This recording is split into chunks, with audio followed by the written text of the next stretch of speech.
Bien, dice así la palabra de nuestro Señor. Vengan a mí todos ustedes que están cansados y agobiados, y yo les daré descanso. Carguen mi yugo y aprendan de mí, pues yo soy apacible y humilde de corazón, y encontrarán descanso para sus almas, porque mi yugo es suave y mi carga es liviana o ligera, como dice la versión Reina Valera. ¿Amén? Amén. Tome asiento, por favor. Vamos a partir de lleno con el estudio del día de hoy. Si me da un segundito solamente. Vamos a ver acá el mensaje.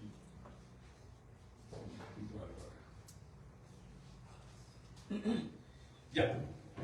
El día de hoy estamos, ¿cierto?, llegando al penúltimo estudio de lo que hemos estado aprendiendo, que es el fruto del Espíritu. Y el día de hoy nos toca hablar de el penúltimo, que lleva por título mansedumbre. Nosotros muchas veces cuando hablamos de mansedumbre, hay una frase que es bastante cómica, incluso porque uno dice, sean mansos y no mensos, ¿cierto? ¿Por qué? Porque habitualmente nosotros estamos asociando la mansedumbre a algo como si fuera denigrante o como si para el hombre fuera humillante. Como si para el ser humano decir que somos personas mansas fuera como de segunda categoría. Es decir, oye, no es una persona valiente, no es una persona que vaya con voluntad, tiene como ese desdén de querer menospreciar a aquella persona que es manso. Por eso traigo el mensaje de lo que dice nuestro Señor Jesucristo en el libro de Mateo. Aprendan de mí, que soy manso y humilde de corazón, dice. Eso es lo que les está diciendo a sus discípulos en ese minuto. Ahora, cuando nosotros leemos esta parte, lo primero que debemos tener presente es que cuando estamos estudiando las virtudes del fruto del Espíritu Santo, hay algo que lo hemos repetido y parece que sonará muy repetitivo porque hemos venido estudiando todas las virtudes y constantemente hemos dicho que esta virtud en particular o la virtud anterior no se desarrollan por fuerzas de voluntad humana. Son frutos, son resultados de la obra del Espíritu Santo en la vida de cada uno de los creyentes, en la vida de los hijos de Dios. Una persona que no ha nacido de nuevo, es decir, una persona que no ha recibido a Cristo como su Señor y Salvador, ¿puede desarrollar y experimentar estos frutos? Sí, puede. Los va a imitar. Podemos ser muy mansos aparentemente, pero lo que va a estar buscando esa persona va a ser imitación, va a ser querer aparentar, pero no experimentar. Y eso es sumamente diferente, porque cuando uno como hijo de Dios experimenta el resultado del fruto del Espíritu, es su vida la que es transformada, no su mente. No lo hace por querer aparentar algo, lo hace porque conoce a quien creó eso en él. Y eso lo hace que esa persona sea inamovible frente a eso que el Señor ha puesto en cada uno de nosotros. Entonces, para entender nosotros de mejor manera cómo funciona la virtud de mansedumbre del fruto del Espíritu, tengo 3 preguntas que vamos a estar desarrollando el día de hoy. ¿Amén? La primera, bíblicamente, ¿qué es la mansedumbre? Porque una cosa es la definición de las RAE, una cosa es la definición que cada uno de a la persona que usted le pregunte por ahí pueda tener de esto, pero la Biblia tiene un contexto y la Biblia habla de lo que es realmente la mansedumbre para nosotros como hijos de Dios. Entonces, ¿por qué es importante entender qué es mansedumbre bíblicamente? Porque nosotros, como hijos de Dios, como cristianos, como hermanos en la fe, ocupamos ciertos términos que muchas veces el mundo no los entiende de la misma manera que lo entendemos nosotros. Yo noté algunos acá, por ejemplo, gracia, santificación, redención o justificación. Cuando nosotros le decimos a una persona que habitualmente no viene a la iglesia, hermano, aprenda a vivir por gracia, ¿lo entiende de buena primera? No. No. Si yo le digo a una persona, hermano, sabe, lo que pasa es que usted tiene que ser justificado. Esa persona lo más probable es que se empiece a preguntar, ¿de qué me tengo que justificar? Porque no lo vive como cada uno de nosotros. Con la mansedumbre pasa exactamente lo mismo. Cuando nosotros estudiamos la palabra mansedumbre es importante que entendamos cuál es el contexto, porque la palabra manso que ocupa Mateo es exactamente la misma que ocupa Pablo cuando le escribe a los Gálatas. ¿Por qué el mismo término? Porque hay que buscar en el original, en el griego, qué era lo que Pablo y lo que Mateo estaban diciendo, o nuestro Señor Jesucristo estaban diciendo respecto a esta palabra. Y cuando la palabra en griego que se traduce a mansedumbre, es utilizada, es interesante entender que esa palabra habla de un animal, es decir, el griego utilizaba esa palabra manso, su traducción original, como un animal grande, fuerte, pero que había sido domesticado. Que había sido, que ese animal entendía de cierta manera que servía a un amo. Por eso no lo hace, esa es la característica que hace que este animal, uno no pueda decir, sabes que es débil, que se humilló, que se sometió, que fue quebrantado. ¿Por qué? Porque el mejor ejemplo frente a esto era pensar para los griegos, cuando ocupaban esta frase de manso, era decirle a la gente, mira, imagina un caballo grande, un caballo que tiene fuerza, un caballo robusto. Pero cuando alguien lo doma, cuando una persona hace que el caballo se obedezca, ¿ese caballo deja de perder su fuerza?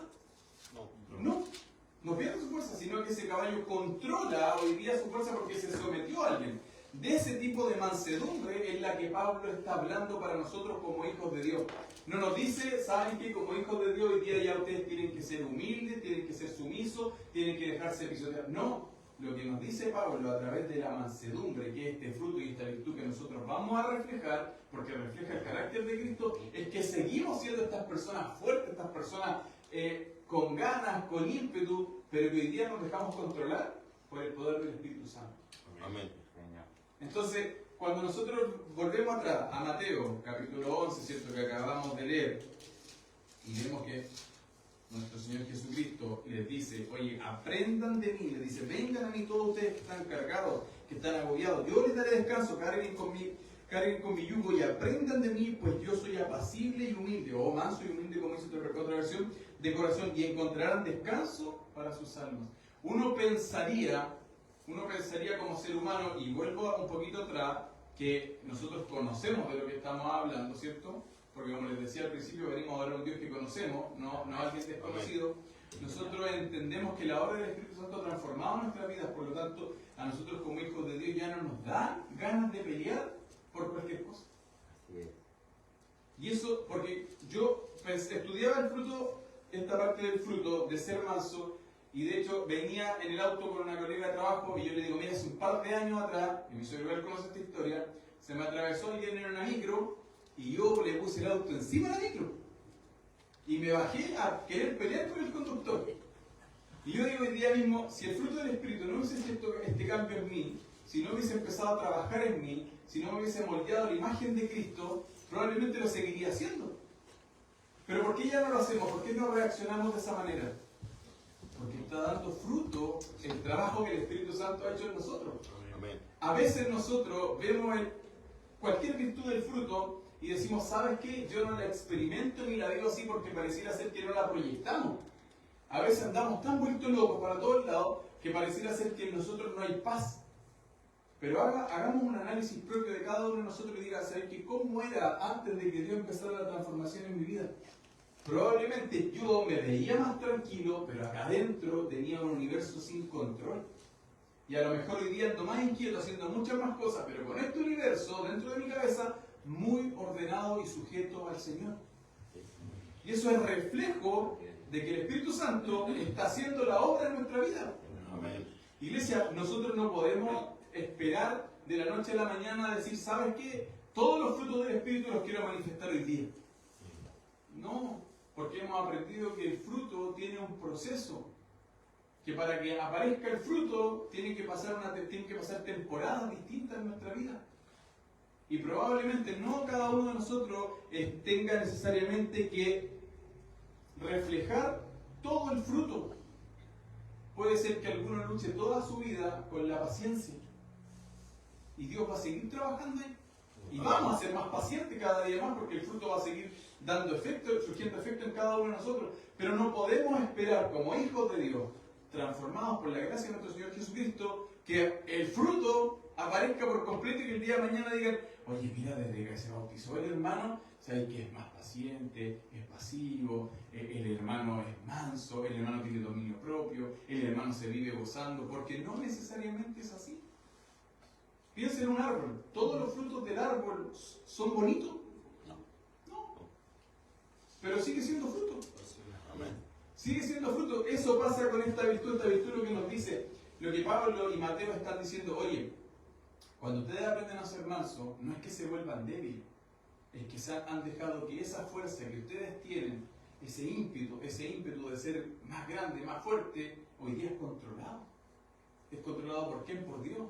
¿Es controlado por quién? Por el Espíritu Santo, porque le han permitido al Espíritu Santo, porque le hemos permitido al Espíritu Santo que tome las riendas de nuestra vida. Y cuando nosotros hacemos eso, es que la mansedumbre, como lo explica la Biblia, empieza a ser reflejo de nuestra vida. Empezamos a vivir de forma más ligera, más mansa. Entonces, por eso es importante entender cuál es el concepto bíblico respecto de la mansedumbre, para que nosotros nos hagamos la idea el día de mañana y digamos, ¿sabes qué? Manso no es que soy una persona quieta y que me dejo humillar. Sigo teniendo esa fuerza, pero hoy día dejo que esa fuerza la controle el Espíritu Santo. ¿Por qué? Porque si yo no dejo que el Espíritu Santo la controle, voy a ser una persona arrebatada, una persona que dispara para cualquier parte, una persona que toma decisiones con la mente caliente y que dice cualquier cosa y que después se tiene que arrepentir. Y que después tiene que empezar a decir, no debía haber dicho eso, debía haber actuado de otra manera. Y ahí todo el fruto del Espíritu toma mucha fuerza. Porque uno dice, debía haber sido paciente, debía haberle dicho esto con más amor, debió haberme gozado con el hermano en esa situación. Pero no fui manso. No fui como Jesús. Pero también pregúntese a usted mismo, porque no es para que nos estemos pegando en el pecho. Pregúntese a usted mismo y diga, ¿sabes qué? ¿Cómo era antes y cómo soy hoy día? Mira, David hacía exactamente lo mismo, decía, alma mía, no olvides ninguno de los beneficios de Jehová. No olvides nada. ¿Por qué? Porque es necesario. Nosotros a veces queremos simplemente avanzar, crecer. La pregunta es ¿con qué base? ¿Para qué? ¿Queremos aprendernos todo el fruto del Espíritu para poder explicárselo a todo el mundo? ¿O queremos experimentarlo? Porque esa es la pregunta. Dios, cuando nos trae estos estudios y Dios nos dice, ¿saben qué? Es necesario que aprendan todo esto. No es para que tengamos acá adentro una enciclopedia. Es para que cuando llegue la hora de ser manso, usted diga, ¿sabes qué? Yo sigo siendo esa persona fuerte, pero hoy día soy controlado por el poder del Espíritu Santo. Pero hoy día lo que yo quiero hacer es reflejar a Cristo cuando me toque responder, aún cuando tengo la razón. Aún cuando tengo más fuerza que esa persona para responder o tengo más argumentos, voy a preguntarme cómo actuaría Cristo. ¿Qué haría Cristo Jesús frente a esa situación? ¿Cómo reaccionaría Él? Y aquí viene la segunda pregunta. ¿Cómo se aplica a la vida del creyente la mansedumbre? Repito, lo primero que debemos entender es que sin Dios no se puede. Amén. Sin Dios no se puede. O sea, por mucho esfuerzo que yo quiera poner, si lo hago en fuerza humana, me va a durar una etapa de mi vida, pero no toda la vida.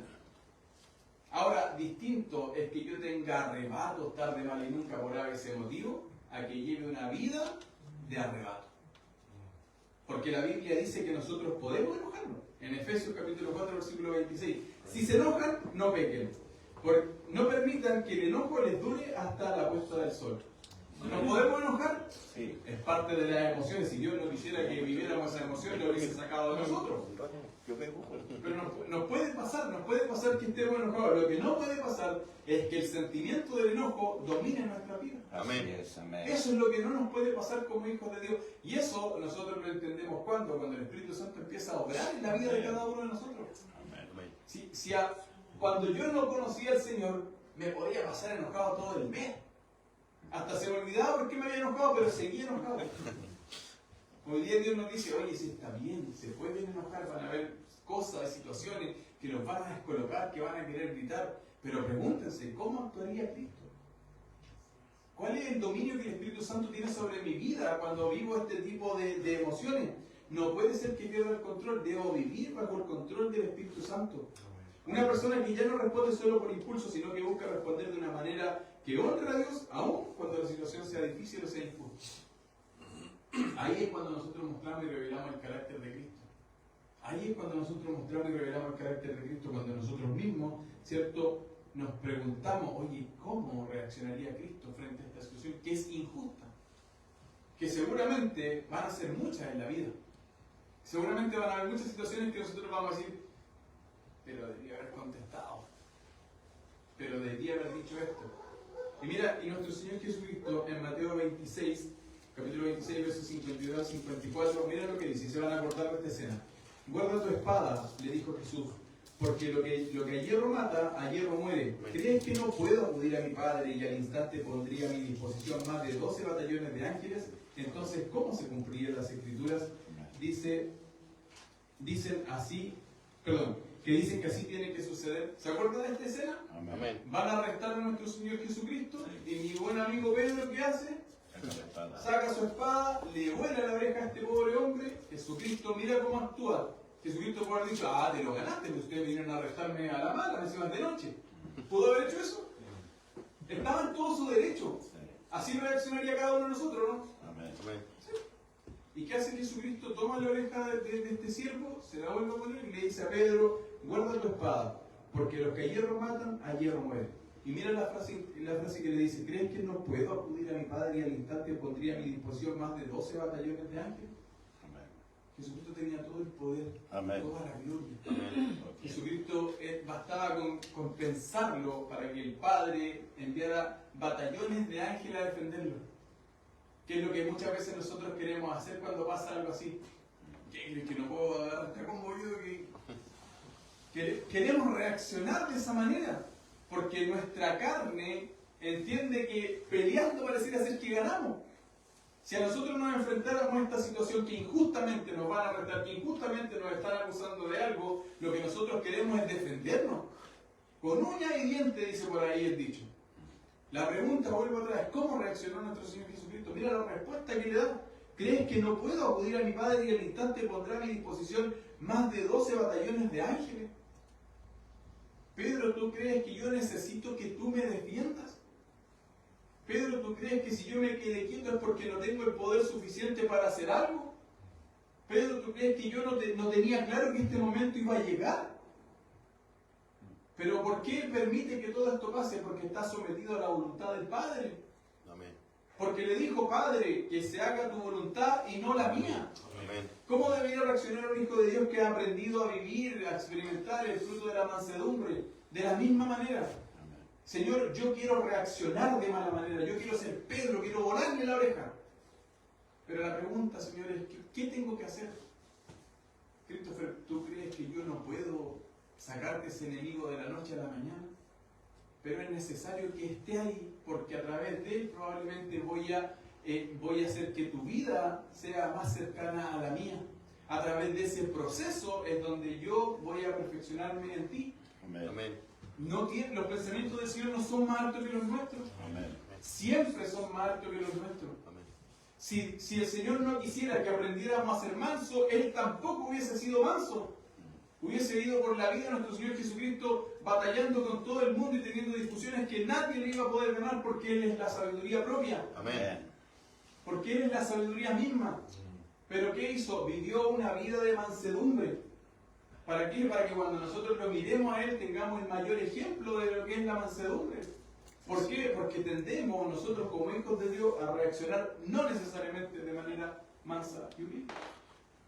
Veamos las noticias todos los días cómo reacciona la humanidad. Levantemos un poquito la cabeza y veamos cómo reaccionan los vecinos. El mundo no está necesariamente pidiendo ser mansos y humildes. Es más, nosotros como hijos de Dios, ¿cuántas veces en nuestra oración en la semana le decimos, Señor, enséñame a ser más manso como tú? Pedimos fe. Señor, aumentame la fe. Señor, te agradecemos por las bendiciones. Señor, quiero reflejar el amor de Cristo a la humanidad. Señor, quiero que el mundo te conozca. Jesucristo dijo, aprendan de mí que soy manso y humilde. ¿Cuántas veces vamos delante de Él y le decimos, Señor, ¿sabes qué? A veces tengo malas reacciones, porque yo las tengo. Porque yo las tengo y también vivo la etapa en que después de que lo digo, no debería haberlo hecho de esa manera. No debería haber actuado de esa manera. No fui manso como Jesucristo. Pero es necesario que nosotros vivamos todo esto para que nos demos cuenta que el que forma el carácter en cada uno de nosotros es el Espíritu Santo. Amén. No es por voluntad humana, no es que a mí se me ocurra el día de mañana vivir en una vida de mansedumbre, porque no va a funcionar por mi propia fuerza. Con Cristo se puede. Él es quien nos hace manso. Por Él es que nosotros aprendemos a experimentar lo que realmente significa la mansedumbre, que es que yo todavía tengo esa fuerza gigante dentro de mí, pero permito que Dios guíe en mi vida. De la misma manera, insisto, como es un caballito que tiene mucha más fuerza que cada uno de nosotros, que no le costaría nada pegarnos un tirón y botarnos, pero que aprendió a vivir manso, que aprendió a vivir en obediencia, que aprendió a vivir siendo guiado. Por eso la mansedumbre no es falta de carácter, muy por el contrario, es un carácter transformado por Dios. No es que una persona mansa le falte carácter. Lamentablemente nosotros cuando le preguntamos a una persona que no conoce a Cristo, tiende a pensar eso. O esa persona es muy mansa. Sí, que le falta carácter. No tiene pachorra. No, es quedado, es introspectivo, yo qué sé. Pero no necesariamente es eso. Muy por el contrario, una persona que si lo pudiera poner de esta manera tiene un nivel superior a cualquier otra porque aprendió a vivir en la mansedumbre que Dios le dio. Pero lo va a entender así una persona que no comparte con la iglesia, que no le ha entregado su vida a Cristo. No. Y ahí es cuando a uno, y la oportunidad que nosotros tenemos cuando le digan, oye, ¿sabes que yo miro todo algo súper manso? Sí, porque Cristo ha hecho la obra en él. Y es la oportunidad que Dios nos da para seguir predicando y compartiendo el Evangelio. No es predicamos, sí, igual, lo veo más. Es una oportunidad que Dios nos da. Dios nos da muchas oportunidades. Dios nos quiere revelar muchas cosas. Nosotros a veces tenemos la vista cerrada. Tercer punto. ¿Y cómo vivir siendo manso? Una cosa es saber qué es la mansedumbre, conocer ejemplos de personas que son mansas, incluso saber cómo deberíamos reaccionar. Pero si nada de eso lo llevamos a nuestra vida, no nos sirve de absolutamente nada. Va a ser solamente información en nuestra cabeza. Mira, podríamos explicar el fruto del Espíritu de 1000 maneras. Cada uno de nosotros podría tener 1000 ejemplos. Oye, así se vive el gozo, pero no se trata de lo que yo quiera decir o de lo que yo quiera vivir. Se trata de lo que Dios dice que es. Por eso la Biblia completa es solamente un libro. Porque cuando usted dice, oye, ¿cómo funcionaba el gozo? Bueno, Fernanda nos explicaba por medio de la Escritura lo que era verdaderamente el gozo. Cuando hablábamos de la paciencia, el pastor Juan Carlos explicaba por medio de la palabra lo que era la paciencia. Y así cada uno de los frutos no es lo que yo creo que es, no es lo que el mundo dice que es lo que la palabra de Dios dice. Entonces, cuando nosotros nos preguntamos cómo vivir siendo manso, es muy importante para nosotros ver algún ejemplo. ¿Por qué? Porque de esa manera aprendemos. Amén. De esa manera cada uno de nosotros aprende. La mejor manera de aprender es mirar a alguien cómo lo hace. Por eso nuestras vidas como hijos de Dios son el mayor reflejo de lo que Cristo ha hecho en cada uno de nosotros. Por eso nuestras vidas como hijos, como llevamos la vida todos los días, es el mayor reflejo de lo que Dios ha hecho en la vida de cada uno de nosotros. Si yo predicara con mi boca que soy una persona mansa, pero ando por la vida pateando a todo el mundo y pasando a llevar a todo el mundo, ¿hablará eso de que he sido transformado por Dios? No, muy por el contrario. La respuesta va a ser, y que alguno la ha escuchado, no, para ser como usted, prefiero seguir viviendo en el mundo. Esa va a ser la respuesta. Ahora mira, Números capítulo 12, versículo 3, lo voy a leer en la versión Reina Valera. Esto también lo conocen ustedes. Y aquel varón Moisés era muy manso, más que todos los hombres que había sobre la tierra. Amén. ¿Habían escuchado que Moisés fue la persona más mansa que hubo en la tierra? Amén. ¿Sí? Pero también conocemos su pasado, ¿cierto? Amén. Porque nos gusta el chismecito. Sí, Moisés fue manso, pero también fue a matar a un egipcio. Pero Moisés era la persona más mansa que había sobre la tierra, dice la Biblia. Ahora, ¿qué es lo interesante de todo esto? Es que este versículo, el versículo 3, aparece precisamente después de que su hermano y su hermana se dedicaron a hablar mal de Moisés. Moisés fue una persona que había sido criado en palacio, una persona que tenía mundo, podríamos decirlo, estuvo en un colegio privado, podríamos decirlo también. Moisés tenía alcance a otras cosas que sus hermanos no tuvieron. Sus hermanos pusieron como esclavos, ¿cierto? Y sus hermanos habían sido enormemente bendecidos por Dios. No es que no lo hayan sido, tuvieron la oportunidad de vivir la salida de Egipto, de la esclavitud. Amén. 400 años de esclavitud, hubo mucha gente que soñó con ese día y ellos lo estaban viviendo. Amén. Fueron privilegiados, al igual que nosotros, que somos privilegiados de tener a Cristo. Amén. Pero aún así, con todo eso, con todo ese privilegio, uno debería decir, ¿sabes qué? Debieran haber estado gozando. ¿Pero qué hicieron? hablaron mal de Moisés. Le molestaba a la señora de Moisés, le molestaba que Moisés fuera el único que hablara con Dios, etcétera, etcétera. Pero mira qué hace Moisés. Lo notable es que Moisés no respondió con enojo. ¿Podía? Sí. ¿Usted hubiese reaccionado con enojo? Sí. Yo sí. Moisés podía reaccionar con enojo. Pero Moisés lo que hizo no fue buscar venganza ni enojarse. Miren lo que hace Moisés en Números capítulo 12, versículo 13 más adelante. Porque Dios estableció una sentencia para Aarón y una sentencia para Nínive. Como María en otras versiones. ¿Cuál fue la sentencia? Le dio lepra. Una enfermedad para aquel entonces mortal. Sin cura, sin vuelta atrás.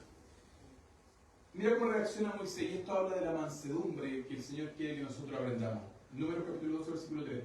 Entonces Moisés clamó a Jehová diciendo: te ruego, Dios, que la sanes ahora.